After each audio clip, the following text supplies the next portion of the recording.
మా ధర్మం మాత్రమే గొప్ప అని భారత్ ఎప్పుడూ అనలేదు. హిమాలయాలు ఎక్కడైనా తామే గొప్ప అని చెప్పుకుంటాయా? ఆ శిఖరాలు అలా నిలబడి ఉంటాయంతే. కానీ నిన్నగాక మొన్న పుట్టుకొచ్చిన పిపీలీకాలు, కుక్కమూతి పిందెలు మాత్రం ఈ విశ్వం తాము చెప్పినట్టే నడుస్తోందని, తామే అధికులమని, మిగతా వారికి అసలు ఏమీ తెలియదని భుజాలు చరుచుకుంటారు. హిమాలయాల ఉత్కృష్టతను అర్థం చేసుకోలేని వారు అంతకన్నా భిన్నంగా ఎలా మాట్లాడతారు? హిమాలయాల్లాంటి ఔన్నత్యాన్ని గుర్తించాలంటే అవతలి వ్యక్తిలో కూడా ఆ గుణం ఉండాలి. అలాంటి ఒకానొక పరదేశీయుడే జోనాస్ మాసెట్టి. భారతీయ సనాతన విద్వత్ సంపదను ఆకళింపు చేసుకోవడమే కాక దాని ప్రచారం కోసమే జీవితాన్ని అంకితం చేస్తున్న జోనాస్ ఇటీవల పద్మశ్రీ అవార్డు అందుకున్నాడు. కనీసం అతన్ని చూసిన తర్వాతైనా మన వాళ్ళు కళ్ళు తెరవాలని సనాతన ధర్మ శ్రేయోభిలాషులు కోరుకుంటున్నారు. మరి బ్రెజిల్ దేశవాసి అయిన జోనాస్ ఏం చేస్తున్నాడు? భారతీయ వేదాలకు, సంస్కృత భాషకు ఎలా ఇన్స్పైర్ అయ్యాడు? భారతీయ విద్వత్ సంపదకు ఫిదా అయిన బ్రెజిలియన్. తీవ్రమైన అసంతృప్తి నుంచి సత్యాన్వేషణ వైపు అడుగులు. సనాతన ధర్మంలోనే మోక్ష మార్గం ఉందంటున్న జోనాస్. ఆంజనేయుడికి సొంత శక్తి తెలియనట్లు భారతీయులకు వారి ఆధ్యాత్మిక జ్ఞాన సంపదల లోతుల గురించి తెలియదు.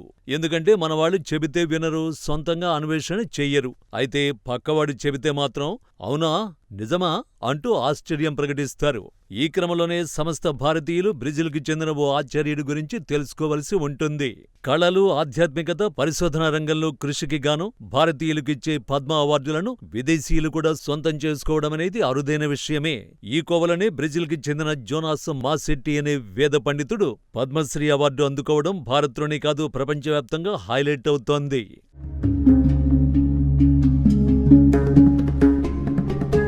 ఒకప్పుడు మెకానికల్ ఇంజనీర్గా, స్టాక్ మార్కెట్ వ్యాపారవేత్తగా జీవనం సాగించిన జోనాస్ ఇప్పుడు వేదాంతం, భగవద్గీత, సంస్కృతం వంటి అద్భుతమైన విజ్ఞానాన్ని పలు దేశాల్లో ప్రచారం చేస్తున్నాడు. మరి ముఖ్యంగా బ్రెజిల్లో వ్యాపింపజేస్తూ ఆయన పేరును కూడా మార్చుకొని ఆచార్య విశ్వనాథుగా పిలువబడుతున్నాడు. సాదాసీదా సన్యాసి వస్త్రాలు, మెడలో రుద్రాక్ష మాలలు ధరించి చెప్పులు లేకుండా నడిచే ఈ బ్రెజిలియన్ సాధకుడు భారతీయ ఆధ్యాత్మికతను అంతర్జాతీయ స్థాయిలో చాటి చెబుతున్నందుకే ఈ పురస్కారానికి అర్హుడయ్యాడు.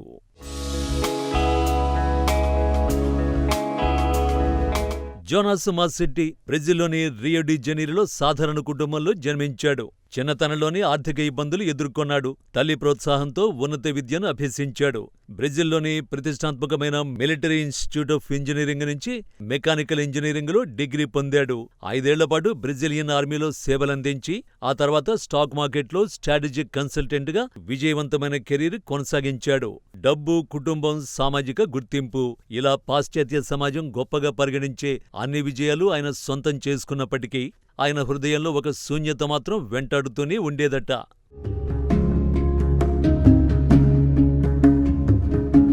ఆ శూన్యతను అధిగమించడం ఎలాగో, తాను ఉన్న దేశంలో అలాంటి గురువులు ఎవరు అనేది ఎంత వెతికినా ఎక్కడ కనిపించలేదు. ఆఖరికి భారతీయ సనాతన ధర్మం బోధించే ఆధ్యాత్మిక జ్ఞానం వైపు మొగ్గాడు. 2004లో బ్రెజిల్లో ఉన్న ఒక భారతీయ గురువు ద్వారా వేదాంతంపై ఆసక్తి పెంచుకున్నాడు. తర్వాత అక్కడే వేదాంతం, సంస్కృత బోధనలో గైడ్గా ఉన్న గ్లోరియా అరియరా వద్ద శిక్షణ పొందాడు. 2006లో అమెరికాలో జరిగిన ఒక ఆధ్యాత్మిక కార్యక్రమంలో ప్రముఖ వేదాంత గురువైన స్వామి దయానంద సరస్వతిని కలుసుకోగలిగాడు జోనాస్. ఆయన శిష్యుడిగా మారాడు. తమిళనాడులోని కోయంబత్తూరులో ఆర్ష విద్యా గురుకులంలో 3 ఏళ్లపాటు శిక్షణ తీసుకున్నాడు. కోయంబత్తూరులో తీసుకున్న ఆ శిక్షణే ఆయన జీవితాన్ని పూర్తిగా మార్చేసింది. వేదాంత జ్ఞానంలో పరిపూర్ణత సాధించిన జోనాస్ అప్పుడే తన పేరును ఆచార్య విశ్వనాథుగా మార్పించుకున్నాడు.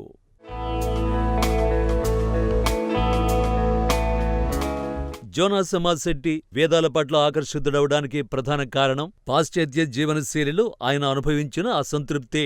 పాశ్చాత్య సమాజంలో డబ్బు, కీర్తి, సామాజిక స్థాయి ఉన్నప్పటికీ నిజమైన సంతోషం లభించలేదు అని జోనాస్ స్వయంగా ప్రకటించాడు. తన చుట్టూ ఉన్న చాలామంది తీవ్రమైన ఒత్తిడితో కుంగిపోతూ నిద్రపోవాలన్నా మాత్రలపైనే ఆధారపడుతున్నారని తన చుట్టూ ఉన్న సమాజం గురించి కుండ బద్దలు కొట్టాడు జోనాస్. ఈ అసంతృప్తి ఆయన జీవితంలో లోతైన అర్థాన్ని వెతకడానికి ప్రేరేపించింది. ఆ విధంగా యోగా, వేదాంతం, భగవద్గీత, సంస్కృతం వంటి విషయాల్లో తనకు సంపూర్ణమైన అర్థం దొరికిందని చెబుతాడు జోనాస్. ఆయన మాటల్లో వేదాంతమనేది ఒక వ్యక్తిని అంతర్గత శాంతి, స్థిరత్వాల వైపు నడిపించే ఓ విజ్ఞాన శాస్త్రం. భారతీయ సంస్కృతి, సనాతన ధర్మం, వేదాలు మానవ జీవనానికి సార్వత్రిక సత్యాలను అందిస్తాయని ఆయన బలంగా నమ్ముతున్నాడు. ఈ జ్ఞానాన్ని తాను ఒక్కడే కాకుండా బ్రెజిల్లోని సాటి ప్రజలందరికీ అందించాలనే సంకల్పంతో స్వదేశం వెళ్లిపోయాడు. రియో డి జనీరో సమీపంలో గల పెట్రోపోలిస్లోని కొండల్లో విశ్వవిద్యా గురుకులాన్ని స్థాపించాడు. ఆ సంస్థ ద్వారా వేదాంతం, భగవద్గీత, సంస్కృతం, యోగా, ఆయుర్వేదం అలాగే వేదాలను బోధిస్తున్నాడు. విశ్వవిద్యా గురుకులం ద్వారా ఉచిత ఆన్లైన్ కోర్సులను కూడా అందిస్తున్నాడు. ఆధునిక సాంకేతికతను ఉపయోగించి వేదాంత జ్ఞానాన్ని ప్రపంచవ్యాప్తంగా ఇప్పటికీ 1.5 లక్షల మంది విద్యార్థులకు అందించగలిగాడు. అంతేకాదు, కృష్ణ పరమాత్మ బోధించిన భగవద్గీతను పోర్చుగీసు భాషలోకి అనువదించాడు. దీనికి 2.5 సంవత్సరాల సమయం పట్టిందట. మూల గ్రంథంలోని సారాంశాన్ని కాపాడుతూ బ్రెజిలియన్ పాఠకులకు సులభంగా అర్థమయ్యేలా భగవద్గీతను రూపొందించాడు అంటే సంస్కృతంలో ఆయన ఎంత పట్టు సంపాదించాడో అర్థం చేసుకోవచ్చు.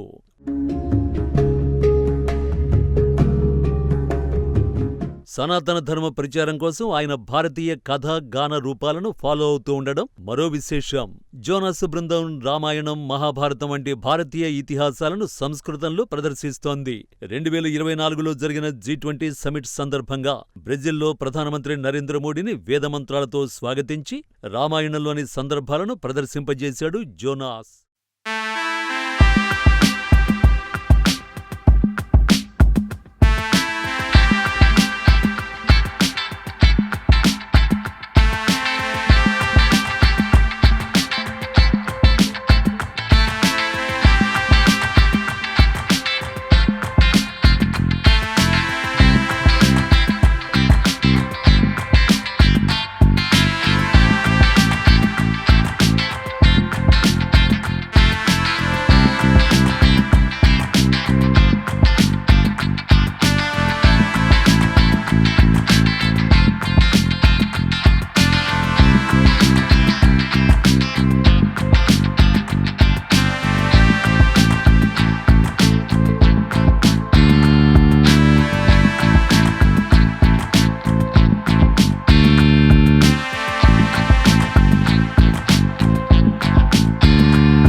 ఇక జోనాస్ యోగా, వేదాంతంపై పోర్చుగీస్లోనే కాక ఇంగ్లీషు భాషలో అనేక పుస్తకాలు రచించాడు.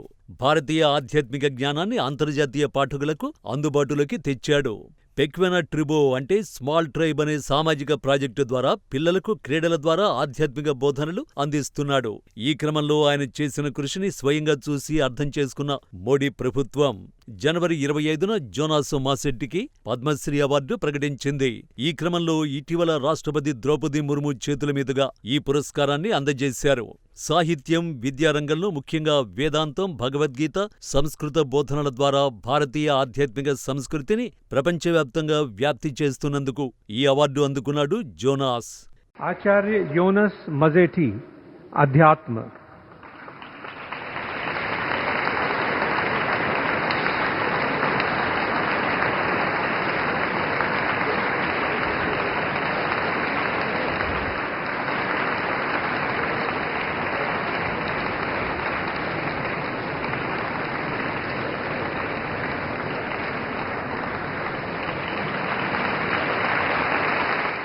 ఇక ప్రధాని మోడీ 2020లోనే కాక 2024లో కూడా మన్ కీ బాత్ కార్యక్రమంలో జోనాస్ ఉద్యమ స్ఫూర్తితో చేస్తున్న పనిని ఎంతగానో ప్రశంసించడం విశేషం. జోనాస్ను మోడీ వేదాంత సంస్కృతికి రాయబారిగా అభివర్ణించడం విశేషం.